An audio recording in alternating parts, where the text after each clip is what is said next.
A day in my life as a full-time mom, kaya't samahan nyo kami ngayong araw.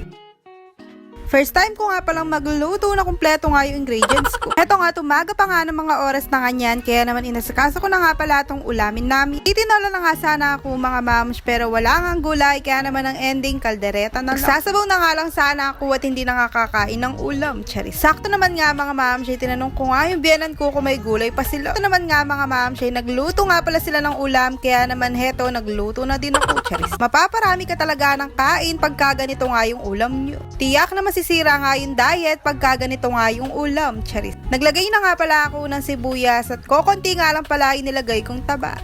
Mantika pala. Charis. Tuko na nga pala itong mga manok kasama nga yung bawang. Dahil magtitinola nga sana ako mga moms, kaya naman pinakulo ko na nga muna yung ulam namin. Nagising na nga pala si Tyler na mga oras na ganyan, kaya naman pinagtimpla ko na nga pala ng gatas. At binalikan ko na nga pala itong bunso ko, baka biglang malaglag. Natayo pa naman tong batang to pagka nandito siya sa may chair. Heto nga't binalikan ko na nga pala ng dali-dali itong ulam namin kung okay no. Hindi ko na nga pala nilagyan ng nor cubes mga moms, baka biglang maalat. Heto nga't nilagay ko na nga pala yung paminta, carrots at patatas. Okay na nga ito mga moms at kokonti na nga lang pala yung sauce ay dinagdagan ko pa nga ng konting tubig. Nakalimutan ko pa nga nilagay itong bell pepper, kaya naman dali-dali ko na nga din tong isinali. At nilagay ko na nga pala itong tomato sauce mga moms. Masisira talaga yung diet mo pagka ganito yung ulam. O diba, bukas na lang mag-diet, Charis. Dali-dali ko na nga palang pinunasan tong lababo mga moms habang pinapakulo ko nga pala yung ulam. Pagka nakaligtaan ko pa naman nga itong pagpupunas mga moms, baka biglang langgamit. Transfer ko na nga pala itong ulam namin at kakain na kami.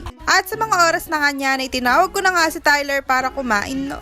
Sakto naman nga ay may tira pa nga kaming kanin, kaya naman yun na nga lang yung kinain ko. After nga namin kumain mga moms, ay nasikaso ko na nga pala itong junakis ko at pinatulog na. At alas 6 na nga pala ng gabi na mga oras na kanyan, kaya naman binalikan ko na nga pala itong tupiin ko. Hindi ko nga natapos kanina to mga moms dahil katabi ko nga sa bunso habang tulog. At dahil gising na nga, kaya naman heto, kinilos ko na nga din itong pagtutupi ko. Buti na nga lang ay nakapagtupi na nga din ako kanina after lunch namin. Kaya naman, konti na nga lang itong tupiin ko. Nasikaso ko na nga pala itong higaan namin mga moms dahil sa mga oras na nga niyan ay nakakain na kami. Kaya heto, naglinis ka lang ako sa kwarto namin at inilagay ko na nga pala itong higaan namin. Di pa nga ako natatapos sa ginagawa ko, hetong batang to nandito na sa may kama namin, Charis. Pinunasan ko na nga pala itong lababo namin after ko nga pala nakapaghugas ng plato. Kailangan ko nga i-maintain tong kalat namin mga moms, kaya naman heto, dali-dali ko na nga pala itong pinunasan at pinunasan ko na nga din pala itong lutuan namin. Dahil hindi pa nga finish itong pader namin ay kailangan pinupunasan nga yung mga gamit namin. Pero alam nyo ba mga moms na nagagandahan na nga din ako sa kusina namin kahit hindi nga finish yung pader namin. After ko nga pala nakapaglinis mga moms, itong at kusina namin ay maganda ng tingnan.